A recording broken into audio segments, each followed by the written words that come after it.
நீங்க வந்து பாஜக மேல ஏறி வாரம் எல்லாம் பயன்படுத்தி அவ்வளவு சொந்த பாப்புலர் நீங்க உங்க சுயநலத்துக்கு பயன்படுத்திட்டு நீங்க வர்றது இது முழுக்க முழுக்க பச்சை சுயநலம், பச்சை துரோகம். இது அண்ணாமலை அவர்கள் வந்து கிட்டத்தட்ட 1.25 மணி நேரம் வந்து என்னை கூப்பிட்டு சத்தம் போட்டாங்க.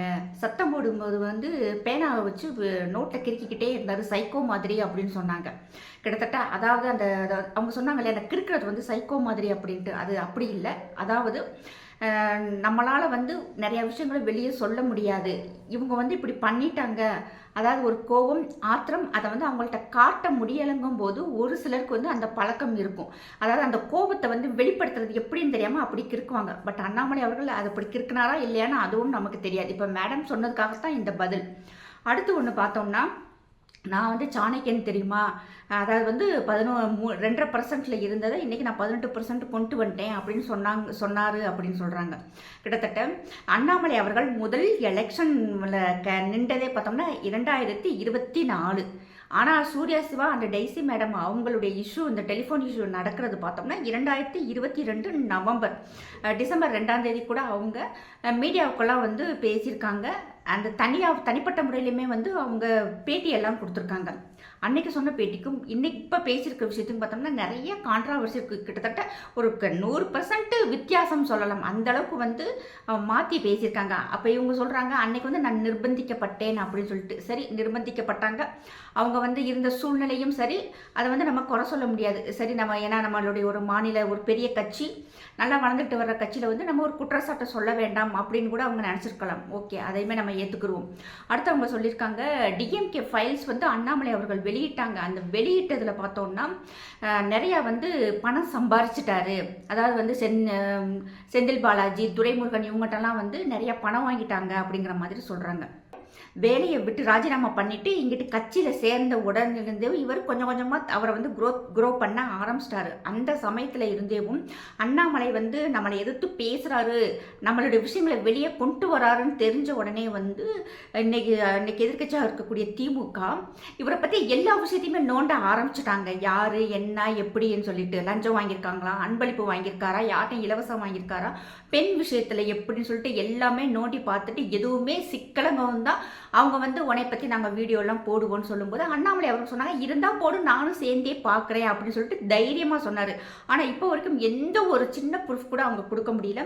இன்னார்ட்ட பணம் வாங்கியிருக்காரு, இன்னார்ட்ட லஞ்சம் வாங்கியிருக்காரு அப்படின்னு சொல்லிட்டு அவர் ஐபிஎஸ் ஆஃபீஸராக இருக்கும்போதும் யாராலையும் நிரூபிக்க முடியல, இப்பையும் நிரூபிக்க முடியல. இப்போ வந்து துரைமுருகனோ செந்தில் பாலாஜியோ அப்படி வந்து இவங்களுக்குள்ள ஒரு பேச்சுவார்த்தை நடத்தி இவர் வந்து பல ஆயிரம் கோடி வாங்கியிருந்தாருன்னா, உண்மையிலேயே சொல்கிறேன், நமக்கே தெரியும் திமுகவினுடைய தில்லுமுள்ளுத்தனம். சின்ன விஷயம் கிடைச்சா கூட போதும், அதை ஊசி பெருசாக்கி பெரிய விஷயமாக்கி உலகம் பூரா பேச வச்சுருவாங்க. அன்னைக்கு திமுக நினச்சா ஒரு ஆளை ஆக்கவும் முடியும், அழிக்கவும் முடியுங்கிற மாதிரி தான் அவங்களுக்கு வந்து ஒரு மீடியா ஃபுல்லாக அவங்க கண்ட்ரோலில் தான் இருக்கு. அவங்களுடைய மீடியா தான் எது வேண்டாலும் செஞ்சிருப்பாங்க. இப்படி ஒரு லட்டு மாதிரி ஒரு விஷயம் கிடைச்சிச்சுன்னா திமுகவினுடைய செந்தில் பாலாஜியோ துரைமுருகனும் வேற எக்ஸ் அண்ட் ஒய் யாராக இருந்தாலுமே முதல்ல இது விடுவாங்களா? நிறைய பேர் சொல்றாங்க, நானுமே அதை ஒத்துக்கிறேன். ஆமா, அண்ணாமலை அவர்கள் கட்சியே வளர்க்கல, ஆளவே சேர்க்கல. ஏன்னா இவர் வரும்போது அதாவது மாநில தலைவராக வரும்போது 2.5% தான் ஓட்டு இருந்துச்சு. இடையில 11, 18 கொடுத்தேன்னு கூட பொய் சொல்றாங்கன்னே வச்சுக்கிடுவோம். இப்ப மறுபடியும் அதே 2.5% தான் இருக்கு. அதனால அண்ணாமலை அவர்கள் கட்சி வளர்க்கல. அதனால அந்த பேச்சையும் அதோட விட்டுருங்க. மிரட்டினதாகவும் சொல்றீங்க இல்லையா? அதாவது வந்து எனக்கு இந்த வார்த்தைகள் கண்டிப்பாக சொல்லியிருப்பாங்க அப்படின்னு நம்பிக்கை இல்லை. என்ன காரணம் அப்படின்னு சொல்லி பார்த்தோம்னா, எத்தனையோ மீடியாக்கள் பத்திரிகைக்காரங்க வந்து அதாவது கோவம் வர்ற மாதிரி எரிச்சப்படுற மாதிரி எவ்வளவோ கேள்விகள்லாம் கேட்பாங்க. அப்போ கூட நிதானம் இழக்காம பொறுமையாக கோபமாக சொல்லுவாரே தவிர, அதாவது அவங்கள வந்து வலிக்காத மாதிரி இப்படிதாங்கண்ணா அப்படிங்கிற மாதிரி தான். அது எப்படி சொல்றதுன்னா, அதாவது தன்னுடைய பதிலை வந்து அவங்க வருத்தப்படாமல் தான் சொல்லியிருக்காரே தவிர எடுத்தெறிஞ்சு பேசி ஒரு மாதிரி மட்டமாக வந்து பத்திரிக்கைக்காரங்களையோ மற்றவங்களையோ நடத்தினதே இல்லை. அப்படி இருக்கும்போது ஒரு பெண்ணை வந்து எப்படி அப்படி பேசியிருப்பாருன்ட்டு எல்லாருமே கேட்க ஆரம்பிச்சிட்டாங்க.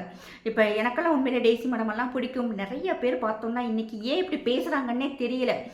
இன்னும் யார் என்ன பேச போகிறாங்கன்னே தெரியல. ஏன்னா ஹனி ட்ராப்பில் வந்து எவ்வளவோ பேர் மாட்டியிருப்பாங்க. அண்ணாமலை அவர்களையும் சிக்க வைக்கிறதுக்காக முயற்சிகள் செஞ்சு அது எல்லாமே ஃப்ளாப் ஆனதுக்கு பிறகு தான் திமுகவே வந்து அடங்கி உக்காந்துருக்கு. ஆனால் இன்னைக்கு வந்து அடுத்து யார் வெளியே வரப்போறா, அடுத்து யார் வந்து என்ன சொல்ல போறாங்கன்னே தெரியல. எது நடந்திருந்தாலும் வாயை மூடிட்டு இருக்க வரைக்கும் எல்லாருக்குமே நல்லது. இல்லாட்டினா இன்னைக்கு உள்ளுக்குள்ளேயே அடிச்சுக்கிட்டு இருக்க வேண்டியதுதான். அண்ணாமலை ஆதரவாளர்கள் வந்து கண்டிப்பாக அவங்களால ஸ்டாப் பண்ணவே முடியாது. அவங்க ஒரு மீம்ஸ் போட்டால் இங்கே 100 மீம்ஸ் பறக்குது. இதெல்லாம் பார்க்கும்போது ரொம்பவும், அது உண்மையிலே சொல்கிறேன், ரொம்ப வருத்தமாக இருக்குது. இது நயினார் நாகேந்திரன் அவர்கள் கண்டிப்பாக இது உங்களுடைய கட்சிக்காரங்கிட்ட சொல்லுங்க, வேண்டாம், தேவையில்லாத பிரச்சனைகள் வேண்டாம் அப்படின்னு சொன்னால் ரொம்ப நல்லது. வந்து ஒவ்வொன்றும் சொல்லும்போது எல்லாருக்குமே வந்து ஒரு மனசு வந்து ஷேக் ஆகுது. எனக்கே ஒரு நிமிஷம் டெய்ஸி மேடம் பேசும்போது என்ன இப்படி பேசுகிறாங்க அப்படின்ட்டு ஒரு நிமிஷம் நானே ஷாக் ஆகி அப்புறம் ஃபுல்லாக கேட்டதுக்கு அப்புறம் தான் இவ்வளோ கான்ட்ராவர்ஷியல் விஷயங்களை இவங்க பேசிக்கிட்டு இருக்காங்க அப்படின்னு தோணுது.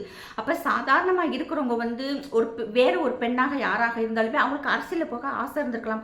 இப்படிலாம் உள்ள போனால் பண்ணுவாங்களோ அப்படிங்கிற ஒரு பயம் ஏற்படும். ஒரு சாதாரண தொண்டனுக்குமே வந்து ஒரு வெறுப்பு வர்ற மாதிரி செய்யணும்னு எல்லாரும் நினைக்கிறாங்க.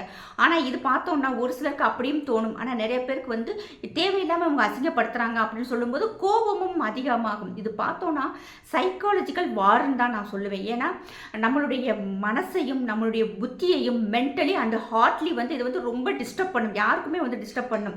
எனக்கெல்லாம் உண்மையிலே வந்து நேற்றெல்லாம் ஒரு வருத்தமாக தான் இருந்துச்சு. அப்புறம் தான் 2 தடவை அந்த வீடியோ பார்க்கும்போது இதில் வந்து இவ்வளோ கான்ட்ராவர்சியலாக பேசியிருக்காங்க. இதுக்கும் அண்ணாமலைக்கும் எந்த அளவுக்கு வந்து நம்மளா வந்து பொருத்தி பார்க்க வேண்டியதாக இருக்குன்ட்டு. இன்னொன்று பார்த்தோம்னா நிறைய தொண்டர்கள் பிளைண்டாக நம்புகிறாங்க.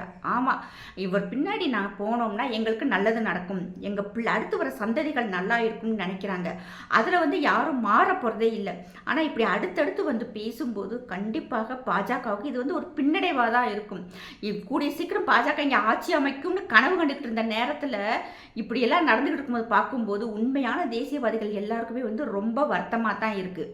அண்ணாமலை அவர்கள் வந்து ஒரு ஸ்டெப் எடுத்து போயிருக்காரு, ஒரு இயக்கம் ஆரம்பிச்சிருக்காரு, மக்கள் தன்னால் போய் சேர்றாங்க. இந்த சமயத்தில் இப்படி ஒரு இஷ்யூஸ் எல்லாம் வரும்போது கண்டிப்பாக வந்து மக்களை வந்து ஒரு குழப்பத்துக்கு கொண்டு போகிறது, ஒரு மைண்டை வந்து டைவர்ட் பண்ணுற வேலை தான். இதை வந்து யாருமே நம்ம தயவு செய்து கருத்தில் எடுத்துக்கிறவே வேண்டாம். எடுத்துக்காமல் நம்மளுடைய வேலை என்னமோ பாஜகக்காரங்க தயவுசெய்து கட்சியை வளங்க, இன்னும் நிறைய ஆட்களை சேர்க்கறதுக்கு உண்டான வேலையை பாருங்க. இங்கே அண்ணாமலை ஆதரவாளர்கள் அவங்க தெருவில் உட்காந்துட்டாங்க. தெருவில் உட்காந்து ஆள் பிடிச்சி எல்லாருக்கும் கேன்வாஸ் பண்ணி அவங்க இயக்கத்தில் சேர்க்க ஆரம்பிச்சிட்டாங்க. அதே மாதிரி பாஜகவும் செய்யலாமே. ஒரு 2 தம்பிகள்லாம் போட்டிருந்தாங்க, அண்ணாமலை அண்ணன் ஏனே வெளியே போயிருக்கீங்கன்னு சொல்லி வருத்தப்பட்டு தான் வருத்தப்பட்டு தான் வந்து அவங்க எல்லாருமே வந்து வீடியோ போட்டிருக்காங்க. அந்த பக்கமும் அப்படியே இருக்குது. இங்கிட்டு இந்த மாதிரி அடிச்சுக்கிட்டு கிடைக்கிறீங்க. தயவுசெய்து வேண்டாம். நயினார் நாகேந்திரன் அவர்கள் தயவுசெய்து இது என்னான்னு சொல்லி பார்த்தா ரொம்ப நல்லாயிருக்கும். ஜெய்ஹிந்த், ஜெய் பாரத்.